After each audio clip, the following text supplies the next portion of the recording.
everyone else that has been impacted by the Department of Justice report that was given today. We are not surprised by the findings because of the work that we have done. We were made aware of a lot of the issues facing LMPD. We have fought for individuals impacted by the racist tactics, policies, and behavior of LMPD, and we have routinely seen officers go without recourse for egregious behavior. We are encouraged by the Department of Justice findings today. However, it is unfortunate that it took the murder of Breonna Taylor and protest after protest after protest through 2020 to come to this point. As you saw, this is a patterns and practice investigation, and the findings relate to patterns and practice. It is not one particular case. It is not the two cases that we've had the honor and privilege to represent individuals on. It is long stem behavior and problems within LMPD. People, places, narcotics. That was the policy and why they pulled over Tayon Lee in 2018. Supposedly to stop violent crime. But they pulled over an 18-year-old male who was doing absolutely nothing for an alleged wide turn, detained him for 45 minutes, and searched his vehicle. Talked to his mother as if she was not human, and said she was the problem, and bragged about how this was going to end up on Facebook and they were going to look like demons. It's racist. It's racial profiling. The Fourth Amendment right to be free of unlawful search and seizure, to be free from illegal search warrants, is just as important as the Second Amendment right that we hold so dear. LMPD forgot that. The officers forgot that. The city forgot that. And I say the city because it's gone so long with the officers not being held accountable. That's why we are here today. That's why Breonna Taylor, that's why Tamika cannot call her daughter. It's because behavior has gone unchecked. Sexual assaults not investigated. Sexual assaults by officers. This isn't just an LMPD problem. It's a city problem. It's prosecutors who have allowed police officers to present flimsy cases and push for plea bargains. It's prosecutors who have refused to hold criminal officers who engage in criminal behavior accountable. It's a city who is not compliant. They said we have a civilian oversight review, but we hear they're still not turning over records to the oversight panel. So it's not just LMPD. And I'm glad, for one, that the Department of Justice is going to be here, that there is a consent decree, that there are going to be monitors making sure that we're not just talking lip service about reform this time, but we're actually getting reform. Yeah, so surprise, surprise, we've got one of the worst police departments in the United States of America. And if we don't have the courage of Tayon Lee, of Tamika Palmer, of all the people that stood up and demanded change, then the Department of Justice doesn't just wake up one day and say, we're going to investigate this police department. So one thing that I'm confident in today is that we have a city full of people that are finally willing over the past few years to say enough is enough. Now, new administration, same problems, recommendations. This isn't the first time that we've heard them. We saw a Hilliard Heights report come out. We heard all about transparency. We've been hearing this stuff for years. So I think the true measure of where we're going to go as a city and the relationship with the police is where we stand over the next couple of years and what is going to be done to fix it. Now, I'm not here today for y'all to hear from me. I want you to be able to ask Tayon, Tamika, anything that you want to, because obviously this is a big day for them. It's a big day for us. I think that the city has a lot to be proud of today. I think there's probably some good police officers out there today that realize that maybe they're actually going to get to police with people that share like minds with them. Anybody who hasn't read the 86-page report needs to sit down, find the time to read it.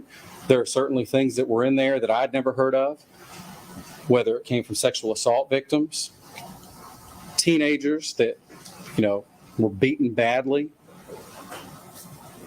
people who had their homes raided with no probable cause, search warrants that were sealed, not so it could, be a situation where it didn't compromise the integrity of an investigation, but because there was no probable cause.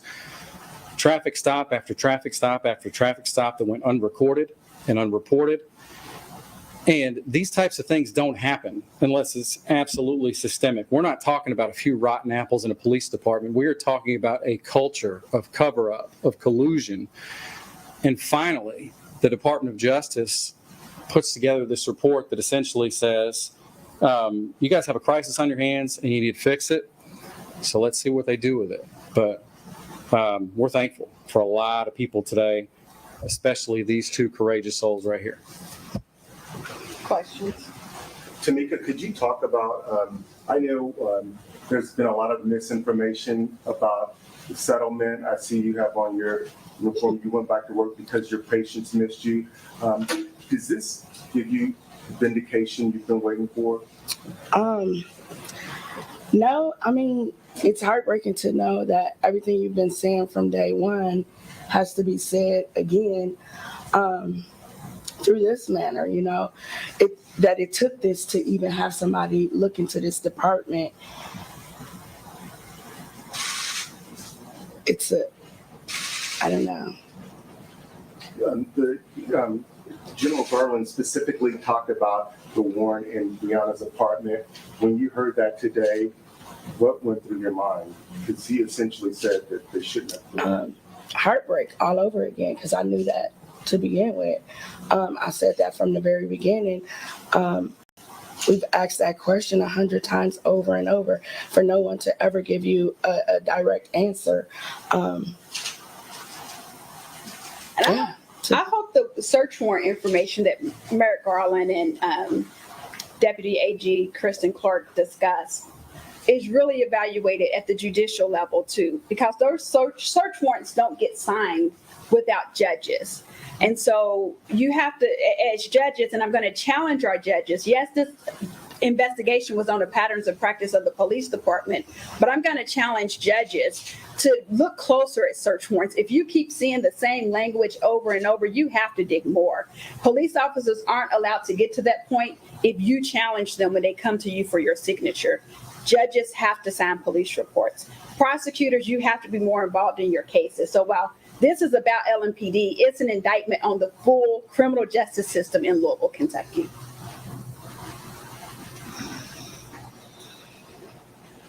Any other questions? I was going to say, that was easy. What about the young man? Would you, have you been able to look at the press conference from earlier? Or I did watch what were it. your thoughts on that, and specifically hearing your name in the case? I'm glad that the DOJ, spoke up and said what we've all been saying for years. Everything that the community knew, finally someone else investigated, and exposed it all. Said it all, like I said, what we've all been knowing. So to finally have that behind you, I like to see that future, what the future looks like now for Louisville. Were you ever in doubt that this day would come? I think we all were in doubt that it would actually come, and we would be lying if we didn't say that. I mean, because think about it. Tayan's case happened in 2018. Breonna was murdered in 2020. The DOJ didn't begin investigating till 2021. We don't get here to this point today without the Department of Justice and their Division for Civil Rights. And so I think we would be lying if we said we saw us getting here. We hoped we would get here, but I was hopeful once the DOJ stepped in. But prior to that, we've seen our officers. It's business as usual to pull over 30 cars in one day that live in the West End and are driven by black males. Like, that's exactly what the officers told him. Like, oh, when we're done with you, we're going to go pull over 30 more people today. That's what our department was doing. And again, do you think this speaks to the power of protest? Because for a while after Breonna's death, people were mentioning it, but it wasn't getting any traction in terms of like the national coverage or local coverage. It definitely speaks to the power of protest, because Sam and I have been in this fight for a long time. It didn't start with Tayon. It didn't start with Breonna Taylor. And so Louisville Metro has known about these problems for a very long time. But they chose to do nothing because the heat was not there. And so it's definitely the power of protest and the power of the people. And I always push it's the power of voting and making sure that we're putting people in place who are going to fight for us. And that's local elections on up to the president's, because 2020, that the DOJ didn't kick off its investigation because that Department of Justice was not doing patterns and practice investigations, even though they were needed, necessary, required. So elections matter. Looking at the things that the DOJ wants LMPD to move forward with and do you all think it's enough to make change in Metro government and LMPD? Well, I didn't see in there that they need to get rid of everybody in upper command staff, and I didn't see anything in there that said that, anybody that's been, they need to go back and retroactively hold accountable some of these officers that were doing some of these things that are absolutely terrible. So no, it's not enough. And I think one thing this department has shown is that they're not going to proactively go out. They may get on TV and say that they've done 150 different things, but, we were able to negotiate reform as part of the settlement in the Breonna Taylor case, and I don't think it's a secret that we're still fighting with them to try to get some of those reforms enacted. There's an early intervention warning system that was supposed to go into play right away that we've had since 2013, yet we read in this report today that thankfully the DOJ was able to identify that as of 2022, it had finally been put into play, but there were no parameters that they could actually identify. So, I think that the true testament to the success of the DOJ's evaluation is yet to be seen, because we got to see in the future if all these things get implemented. And I think until you get out that old guard of power over there, and until you got somebody that comes in that's going to show, through actions and not just words, that they're going to hold these officers accountable, that they're going to do the little things that the DOJ says, like sit down once a month, watch body camera footage of your officers to make sure that they're adhering to policies and procedures. Until we see that's actually happening, we can sit here and celebrate this day as we should, but I feel like we've gotten up and celebrated a few days where when we look back a few months later, we said, wow, well, some things are happening on paper, but are they really being implemented? And Lonita hits it head on, until we have a local authority that's going to have the courage and the willingness to stand up and prosecute these things, then these officers can go to bed at night knowing that maybe they'll get a slap on the wrist at their job, maybe they'll get in a little bit of trouble from a disciplinary standpoint, but that they're not going to be held accountable criminally. We just saw the Brian Bailey thing a couple weeks ago where we've got sexual assaults, and they came out and said, well, there's a statute of limitations issue. So when you've got women that are sitting at home having to read on paper that their local prosecutors aren't going to take measures against an officer that has sexually assaulted them, then I think all of us have to sit here and question whether or not these policies and procedure changes and these reforms are actually doing what they're supposed to be doing. And right now there is zero evidence other than the DOJ's courage that these officers committing crimes are going to be treated just like criminals who are out there committing crimes. And I think Tamika could probably speak more to this, but to have to go through so much work just to have some of the officers charged. There haven't even been convictions yet. There's been one guilty plea. That's not how this is supposed to be. And so today's a big day, but at the same time, we're reading recommendations. We got to see it get put into motion. What do you think, Tamika? Absolutely. Like you already said, we're still going back and forth with some of the things that we got in the settlement. So it's easy to say it until we actually start using those policies and procedures. It'll just keep repeating itself. Mama, we know that the whole civil investigation that took place was about patterns and practices, but 502 live streamers asked the Attorney General the question, will the police officers responsible for the murder of Breonna Taylor be held accountable? And I'd like to know from the attorneys if there is any prospect of prosecutorial options against the police officers still who have not been named in recent indictments to have action taken. I don't think that under federal statutes that other officers are going to be indicted anytime in the near future. But there's still state prosecutors who could do what they're supposed to do, state and local prosecutors who can do what they want to. The criminal standard at a federal level is much higher than that at the state level. And so that's one of the reasons why it's going to be harder at that federal level. But some of those protections from the federal level are not there at the state level. And so we have a Commonwealth attorney and an attorney general who, in my opinion, continue to not do their jobs. And follow-up question, will any action be taken against Daniel Cameron for the lack of presentation of evidence in the grand jury that would have resulted in some of those indictments? I mean, I think that's up to voters. He's running to be governor of Kentucky, so it's going to be up to the voters of Kentucky. So you guys are essentially saying you don't think that all of the bad apples are, so to speak, are gone with regards to these two cases, related to these two cases? Well, I think that one of the things that speaks volumes is that when you look at Taon's situation, we heard a lot today about Vice and then Ninth Mobile and then Criminal Interdiction Division. And then we look at Tamika Palmer's situation. We look at officers that had been on Ninth Mobile, then went into criminal interdiction. And so I think that we had a Department of Justice today that came down, especially when you start looking at their reports and the warrants and everything, that they have pinpointed a sector within LMPD that is responsible for a lot of problems. And it's these plainclothes, unchecked officers that don't activate their body cameras, that go out, mishandle confidential informants. Brian Bailey was Criminal Interdiction Division. So I'd really like to see LMPD step up and say, wow, is it a coincidence that we've got this unit right here that is responsible for so many problems? Or is this something that we need to gut and start over with? And the problem that we saw today, too, is that literally within this report, they indicated that the most documented citizen complaints that they could find over the last 5 years was 51 in a year. Now, let's face it. Do we think that during the protests and everything else that there were only 51 citizens that made any sort of informal complaints to LMPD? I'd venture to guess that there was more than 10 or 20 in a single day.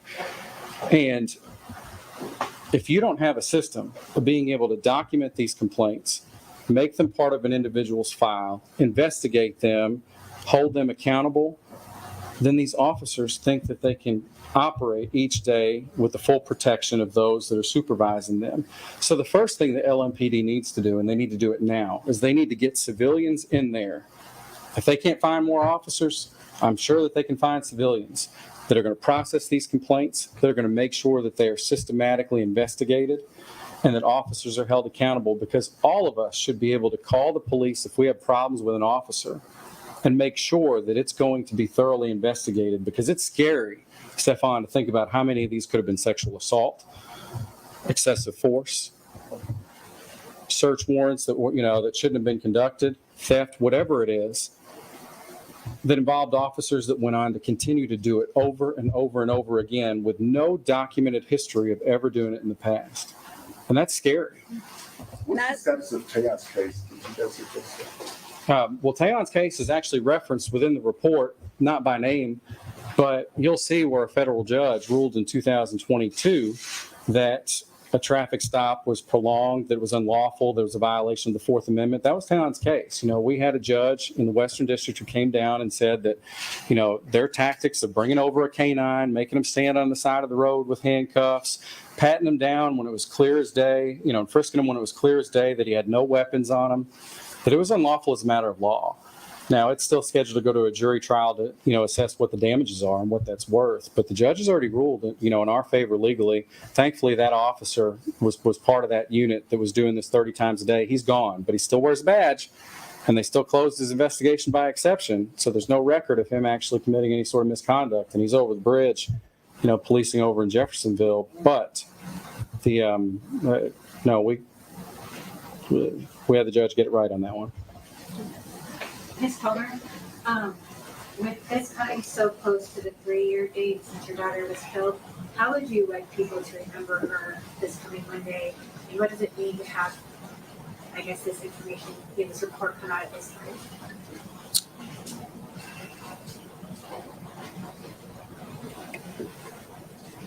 I don't even know what to say to that.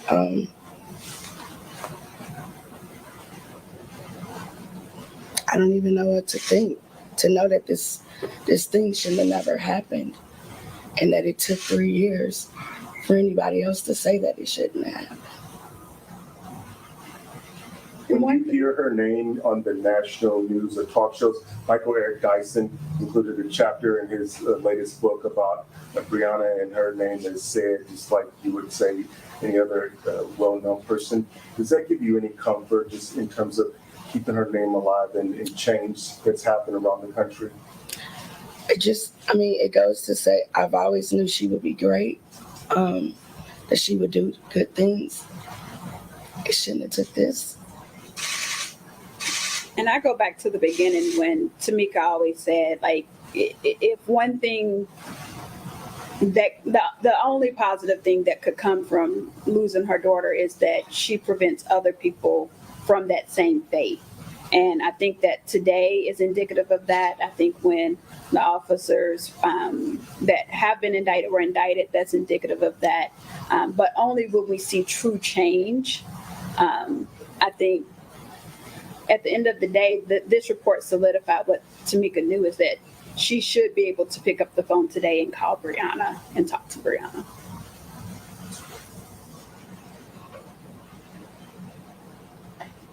Any other questions?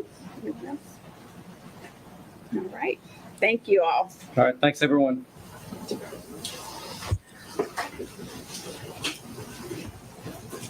This is amazing.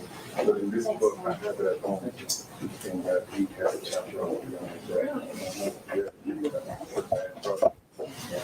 So Michael Eric Dyson. the chapter on